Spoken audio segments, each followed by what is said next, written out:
Palavra e Viola.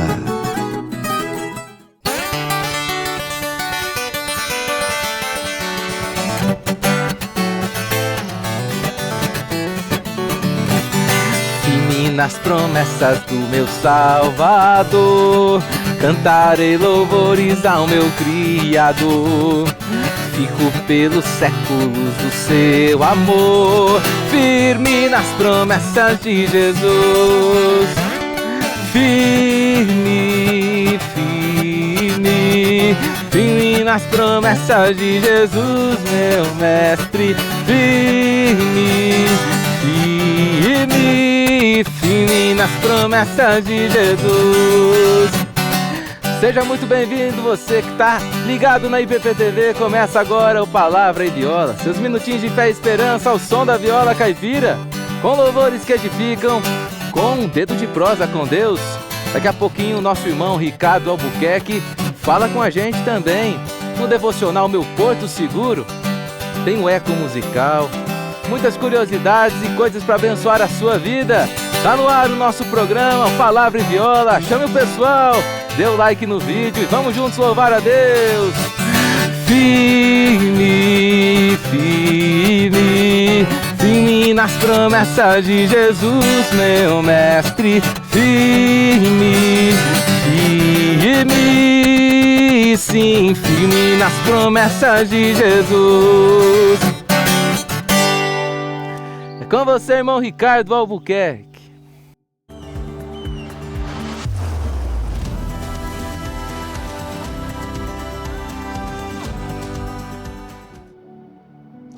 Olá, queridos irmãos, paz e graça da parte de Deus e de Jesus, nosso Salvador. Hoje é o nosso 6º encontro da semana. Seguiremos cuidando desta temática maior do nascimento de Jesus como o cumprimento cabal das profecias do Antigo Testamento, e hoje falaremos um pouco sobre o profeta Isaías, que é chamado de o profeta messiânico, que profetizou provavelmente 700 anos antes do nascimento de Jesus. E para fazermos esta meditação hoje, eu convido a todos para lermos juntos o livro de Isaías, capítulo 9. Nós vamos ler os versículos 1 e 2. Diz o texto: Contudo, não haverá mais escuridão para os que estavam aflitos. No passado, ele humilhou a terra de Zebulon e de Naftali, mas no futuro honrará a Galileia dos gentios, o caminho do mar junto ao Jordão. O povo que caminhava em trevas viu uma grande luz. Sobre os que viviam na terra da sombra da morte, raiou uma luz. O profeta Isaías, então, que viveu no século 8 antes de Cristo, ele é considerado, pela tradição cristã, um profeta messiânico por excelência, porque nos seus escritos nós encontramos as mais ricas e detalhadas referências à figura de Cristo. Então ele viveu, como eu já disse, cerca de 7 a 8 séculos antes de Jesus, quase 800 anos antes. Seu ministério ocorreu em um tempo de profunda crise política e espiritual em Judá, marcado pela ameaça do Império Assírio e pela decadência moral do povo de Deus. Nesse contexto de insegurança e de temor, Isaías se levanta como uma voz de Deus, não para denunciar somente os pecados da nação, mas, sobretudo, para anunciar que havia esperança de um futuro redentor, revelando que Deus não abandonaria o seu povo, mas que Deus interviria de forma definitiva na história através do nascimento do Deus homem. No tempo do profeta Isaías, Judá então vivia essa constante ameaça do poderoso Império Assírio. Os reis e líderes buscavam alianças políticas para tentar garantir a sobrevivência da nação. Entre os aliados mais desejados estavam o Egito, a Etiópia. A lógica humana era simples. Se Judá, que estava passando por aquele período difícil, se unisse a outros povos, eles poderiam resistir ou vencer o avanço do Império Assírio. Mas Deus queria mostrar para Judá que essa confiança era ilusória, que a verdadeira segurança não estava em alianças militares, mas na fidelidade ao Deus de Israel. Foi nesse contexto que Deus ordenou a Isaías, lá pelo capítulo 20, um gesto radical, que ele andasse nu e descalço por 3 anos. Esse ato chocante foi, sobretudo, um sinal profético. Isaías se tornava uma mensagem viva de Deus, encarnando na sua própria vida a profecia de Deus para Israel. De modo que, como o profeta Isaías caminhava despido, nu e humilhado durante 3 anos, também o Egito e a Etiópia seriam derrotados pela Assíria e levados também em cativeiro, expostos e envergonhados.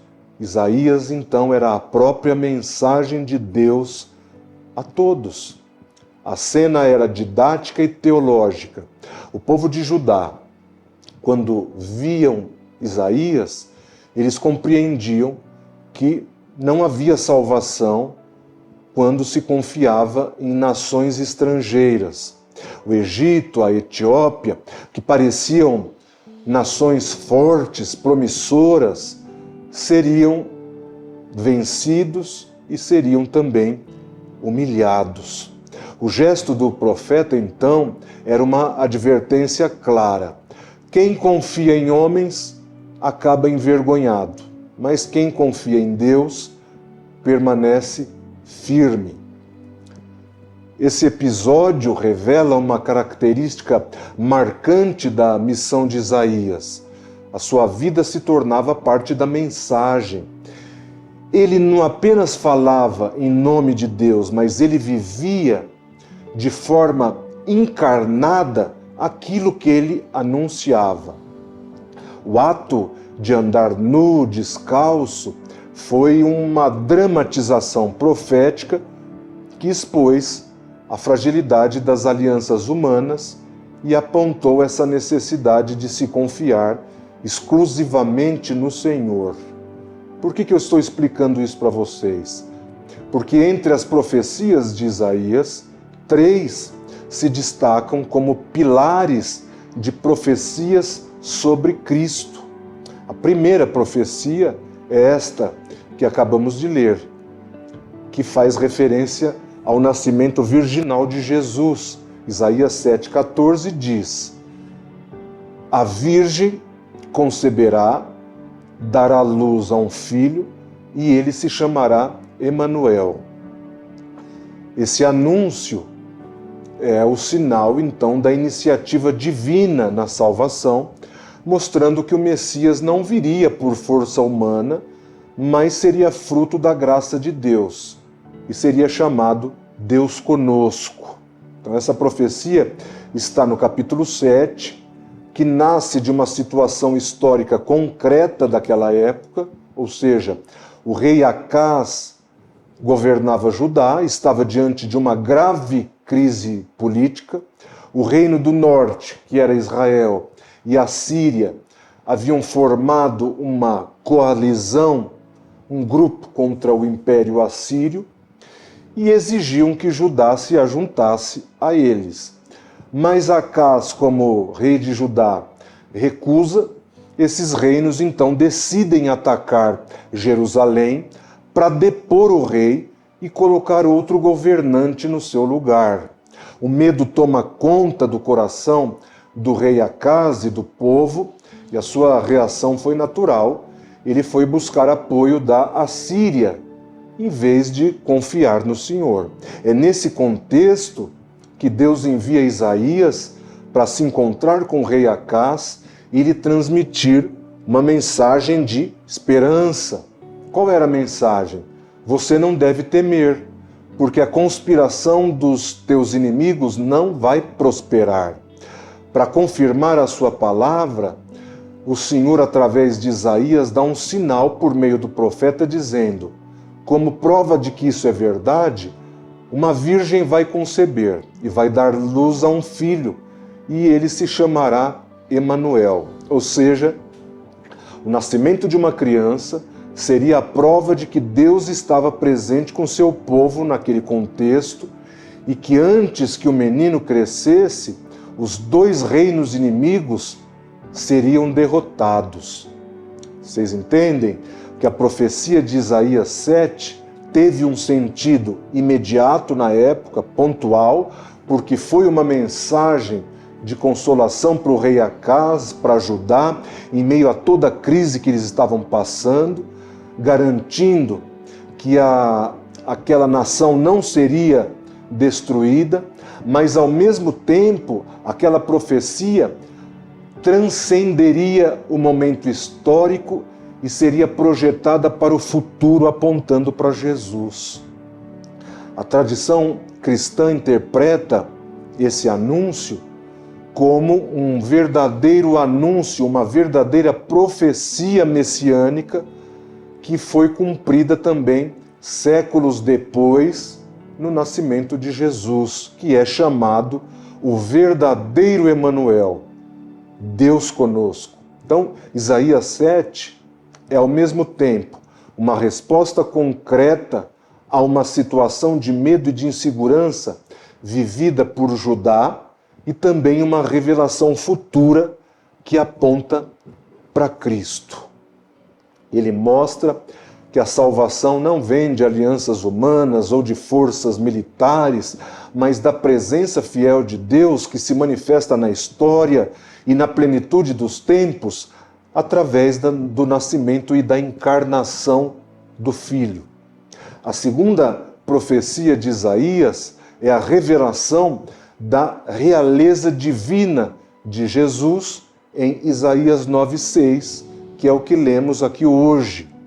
Essa passagem nos mostra que o Messias não seria um líder político, um líder humano, mas seria o próprio Deus encarnado, instaurando um reino de paz e de justiça. Então, o capítulo 9 de Isaías fala sobre isso, que também nasce de um contexto histórico específico vivido lá atrás, mas a sua mensagem também se projeta além do tempo, tornando-se uma das mais belas e profundas profecias acerca de Jesus. O povo estava mergulhado em trevas, marcado pelo medo, pela opressão e pela instabilidade política, e é desse cenário de angústia que Isaías anuncia uma palavra de esperança. Deus não vai abandonar o seu povo, mas Deus vai trazer luz e salvação ao seu povo. O texto que nós lemos hoje começa com a promessa de que a região de Zebulon, de Naftali, que havia sofrido lá atrás uma invasão assíria, veria uma grande luz. Essa imagem da luz que resplandece nas trevas é profundamente teológica. Mostra que a salvação não vem de estratégias humanas, mas da intervenção divina.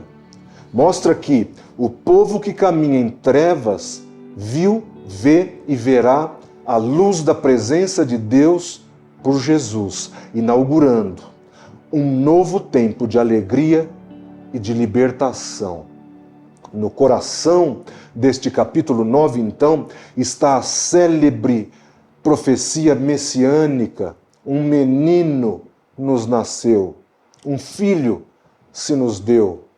O governo está sobre os seus ombros e o seu nome será Maravilhoso Conselheiro, Deus Forte, Pai da Eternidade, Príncipe da Paz. Aqui, Isaías descreve a identidade e a missão de Jesus. Ele viria como um menino, revelando a humildade da encarnação, a humildade do nascimento, mas ao mesmo tempo seria chamado de Deus Forte, mostrando a sua natureza divina, e seria chamado de Maravilhoso Conselheiro, guiando todos com sabedoria, de Pai da Eternidade, o único que concede vida eterna, de Príncipe da Paz, instaurando um reino de justiça e de reconciliação de Deus com o homem. Então essa profecia, ela tem um sentido imediato, lá para o povo de Isaías, porque era primeiro uma promessa também de que Deus levantaria um rei justo da linhagem de Davi e que governaria com equidade, traria paz em meio ao caos político que eles viviam, mas ao mesmo tempo esta profecia transcende aquele momento histórico e se projeta para o futuro, sendo interpretada pela tradição cristã como o anúncio direto da vinda de Jesus Cristo. Então, o Novo Testamento vê em Isaías 9 o cumprimento da esperança da vinda do Messias. Cristo é a luz que resplandece nas trevas. Cristo é o Filho que nasceu para trazer a salvação. É o Rei eterno que governa com justiça e paz. Então, Isaías 9 une história e teologia numa visão grandiosa. No meio da escuridão da ameaça à Síria, o profeta anunciava a chegada da luz de Deus. No meio da fragilidade humana, ele revelava o nascimento de um menino, que ao mesmo tempo era o Deus eterno. No meio da guerra, da opressão, ele proclamava o reinado do Príncipe da Paz. E mais, olham que impressionante. Isaías 9 não falou de Belém, onde Jesus nasceu, mas fala da Galileia, onde Jesus viveu, não é?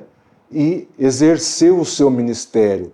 Então é uma profecia que se cumpre quando Jesus, vindo de Nazaré, começa a pregar e se torna a grande luz para o povo que vivia em trevas. A terceira profecia é a descrição do servo sofredor que está em Isaías 53, onde o profeta antecipa o sacrifício redentor de Jesus, citando que ele seria desprezado, ferido, moído pelas nossas transgressões, mas que por suas chagas nós receberíamos cura e reconciliação.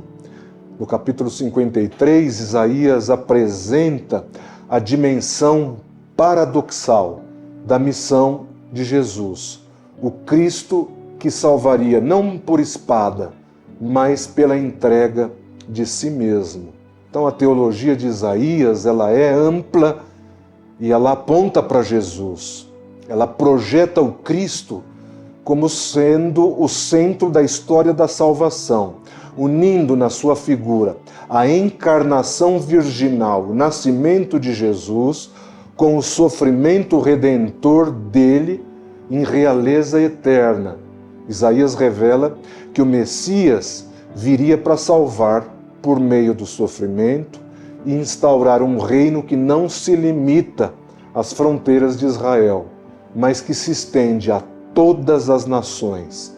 A sua mensagem é de esperança, mostrando que o plano de Deus é reconciliar o mundo consigo mesmo por meio de Cristo. Então Isaías não é apenas um profeta do seu tempo, mas foi um anunciador da plenitude dos tempos. Sua voz atravessa séculos e encontra eco lá no Novo Testamento. Suas palavras são vistas como cumpridas em Jesus. Por isso, ele é chamado de profeta messiânico. Então, na sua visão, nós encontramos uma clara antecipação da obra de Cristo, o Deus encarnado que nasceu de uma virgem, que sofreu pelas transgressões da humanidade e reina eternamente como príncipe da paz. Aproveite para contar isso para quem não sabe. Deus te abençoe.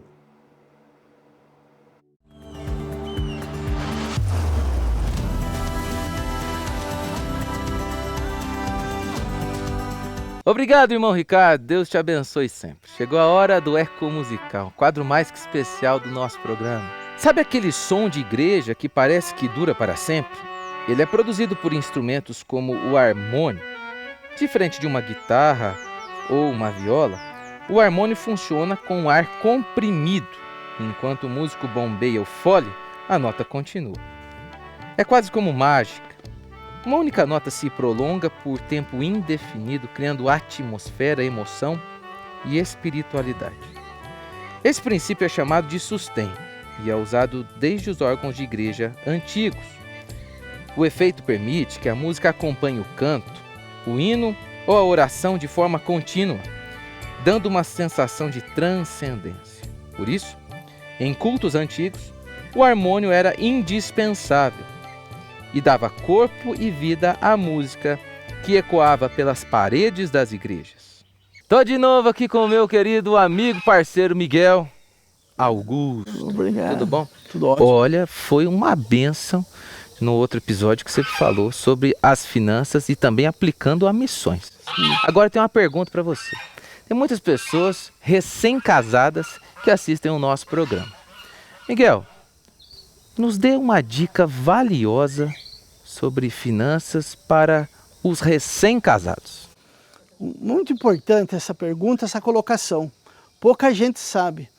Mais de 50% dos divórcios atuais são decorrentes de finanças bagunçadas. A pessoa gastar mais do que ganha, está em desequilíbrio. Então é importante quando se casa, a pessoa não tem mais o meu e o seu, tem o nosso. E é muito importante que o casal junto, eles façam um planejamento familiar dos gastos. Sempre, parece uma coisa tão simples, mas por que as pessoas não praticam? Precisa gastar menos do que ganha. Não importa quanto ganha, tem que sobrar, né? Tem que sobrar, inclusive para você ofertar no reino de Deus, seu dízimo, ter reserva de emergência. Então, as finanças é extremamente importante na vida de todos os casais. E principalmente você que casou recentemente, está começando a vida. Que se você começar com planejamento, você vai ser uma bênção na questão financeira. Isso não vai ter problema nenhum no seu casamento. Ou seja, tem que ter uma planilhinha mesmo, né? Sem dúvida, pode ser. Quem tem facilidade, pode ser um Excel, pode anotar à mão, mas tem que anotar. Todas as despesas, onde está indo o seu dinheiro. Porque muitas vezes você fala assim, nossa, o meu dinheiro sumiu. Não sumiu, você que está planejando e gastando desnecessariamente. Sabe o que eu estava notando outro dia lá em casa? A gente passa muito tempo fora e tudo mais. O quanto nós gastamos com comida fora de casa. É isso. E ainda chega em casa, a geladeira tá tranquila, tá cheia, e ainda fala assim, não tem nada o que fazer em casa. Não tem nada para fazer, não tem nada para comer, quero algo diferente. Na verdade, isso daí é um hábito da pessoa. O que nós temos que fazer? Tirar os hábitos ruins e implantar hábitos novos. Isso é extremamente importante. É isso daí. Miguel, muito obrigado. Passa seu Instagram pra gente, por favor. Meu Instagram é o miguel.augusto, né? E lá tem muitas dicas de educação financeira. Boa, muito obrigado. Deus te abençoe. Tamo junto. Até a próxima. Obrigado. Amém. Tchau, tchau. Fique sabendo agora das novidades e dos lançamentos da editora Ezion.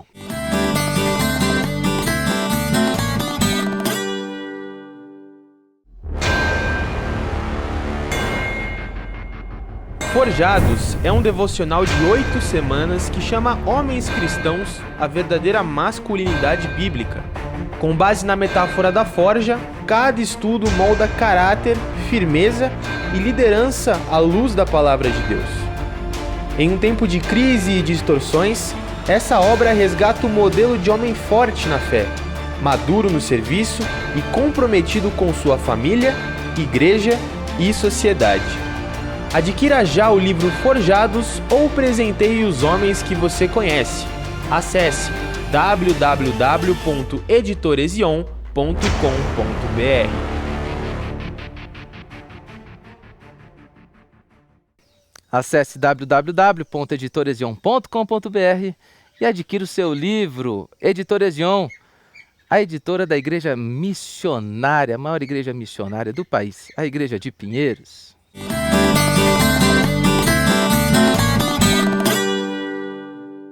E agora nós temos uma prosa com o nosso Deus. Mateus, capítulo 11, versículos 28 a 30. Vinde a mim, todos os que estáis cansados e sobrecarregados, eu vos aliviarei. Tomai sobre vós o meu jugo e aprendei de mim, porque sou manso e humilde de coração.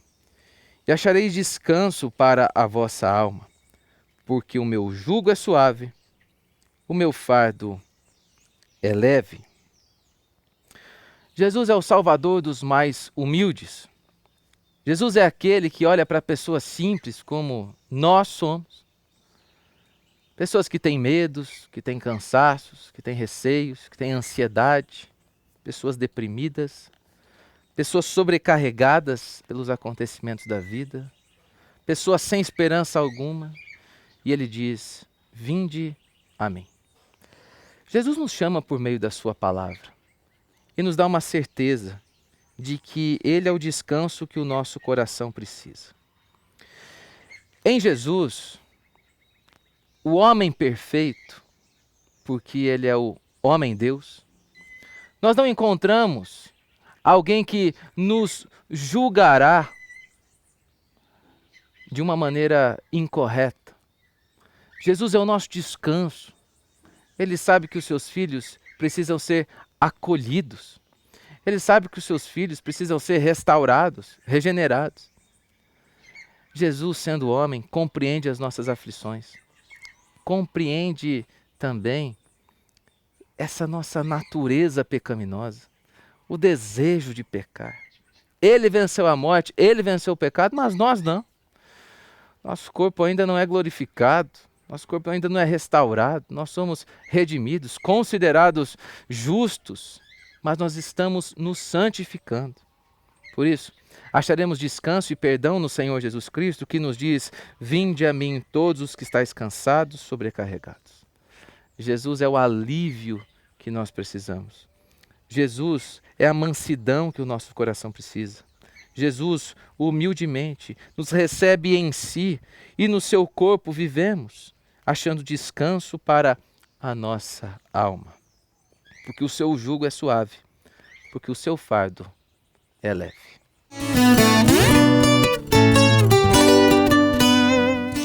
No Palavra e Viola, notícias diretamente da Junta Missionária de Pinheiros.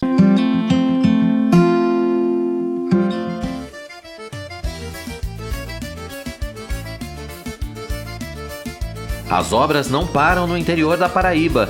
A Congregação Presbiteriana em Aparecida é mais uma que, em breve, deve inaugurar seu novo templo, graças à parceria da Junta Missionária de Pinheiros e a Igreja Presbiteriana de Souza, através do projeto 105 Brasil. Durante a última visita, o reverendo Mariano, supervisor da base nordeste da JMP, viu de perto o andamento da construção do local e se reuniu com o casal de obreiros responsável pelo campo, presbítero Almeida e a missionária Nereide. Já estamos encerrando a parte de reboco e algumas coisas mais, mas precisamos da sua ajuda para que esteja nos chegando ao término dessa construção. Temos aqui 53 membros congregados aqui nesta localidade, membros comungantes, não comungantes, congregados. No geral, nós temos umas 80 pessoas aqui em todos os cultos da semana, nos cultos dos domingos, e estamos precisando da sua ajuda para concluir esse trabalho, para que a gente possa vir reunir aqui nos trabalhos com mais alegria, com mais disposição, né? Espaço físico estamos precisando. Essa congregação que vem crescendo de forma exponencial e agora trabalhando para finalizar o acabamento do templo, para logo em seguida, com a graça de Deus, ser mais uma igreja organizada no Nordeste e principalmente aqui no estado da Paraíba. Você pode orar, você pode divulgar e você pode contribuir. Depois da visita, o reverendo Mariano foi para a cidade de Souza, onde se reuniu com a liderança da igreja local e ministrou a palavra no culto da noite. Uma jornada marcada por encorajamento mútuo e fortalecimento dos laços missionários entre os campos e as igrejas parceiras. Nós louvamos a Deus pela Igreja Presbiteriana de Pinheiro, a sua junta de missões, o envolvimento nesses projetos de construção de templo. Agradecendo ao Mariano, que se empenhou também nisso. E hoje nós estamos já no final, mas precisamos que vocês nos ajudem no sentido de concretizar o projeto e termos o templo pronto. O trabalho lá tem crescido, há um empenho dos irmãos e tem sido uma bênção esse projeto. Eu creio que logo, logo nós estaremos organizando a congregação presbiteriana em Aparecida, em Igreja Presbiteriana do Brasil.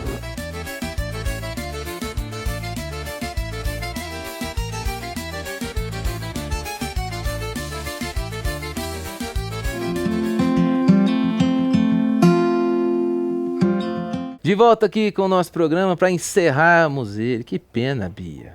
Uma pena. Tava bom. Tava tão bom. Tá bom, não? Tá bom, né? Vamos cantar?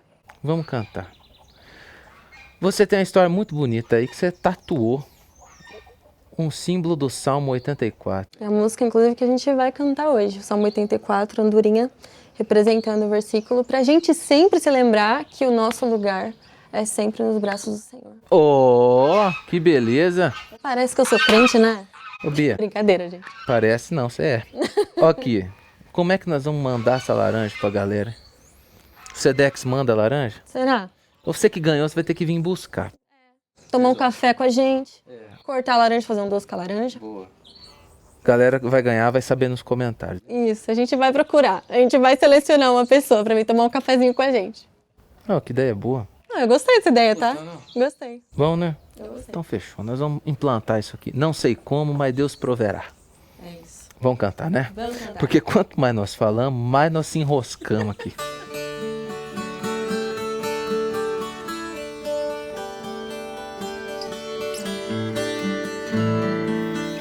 Quão amáveis são os teus tabernáculos, Senhor dos exércitos.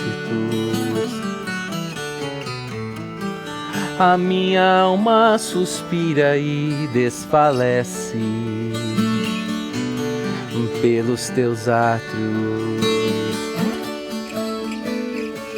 O pardal encontrou casa, andorinha, ninho para si. Eu encontrei teus altares, Senhor, Rei meu e Deus meu. Eu encontrei teus altares, Senhor, Rei meu e Deus meu. Bem-aventurados aqueles que habitam em tua casa, pois um só dia, Senhor, nos teus átrios vale mais que 1000. O pardal encontrou casa, andorinha, ninho para si. Eu encontrei teus altares, Senhor, Rei meu e Deus meu. Eu encontrei teus altares, Senhor, Rei meu e Deus meu. Pois o Senhor é sol e escudo, dá graça e glória. Não negará bem algum aos que vivem corretamente. O pardal encontrou casa, andorinha, ninho para si. Eu encontrei teus altares, Senhor, Rei meu e Deus meu. Eu encontrei, Rei meu e Deus meu. Eu encontrei teus altares, Senhor, Rei meu e Deus meu.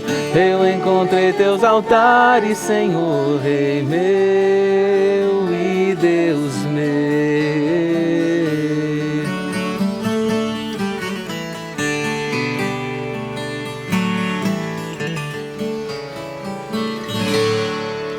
Que bom que nós somos encontrados por Jesus Cristo. Graças a Deus. E ó, tá ouvindo a chuvinha? Chuvinha boa. Começou a chover aqui, então é bom a gente se despedir, né? Viu? E Pois é, chegou ao fim. vamos pegar um cobertorzinho, já que tá chovendo. Tomar um café. Tomar um cafezinho com um pãozinho de queijo e ficar na programação da IPP-TV. É isso aí, assistir porque tem mais coisa. Deus abençoe você e toda a sua família. A gente te aguarda na próxima edição do Palavra e Viola. Até lá! Tchau, tchau. Tchau!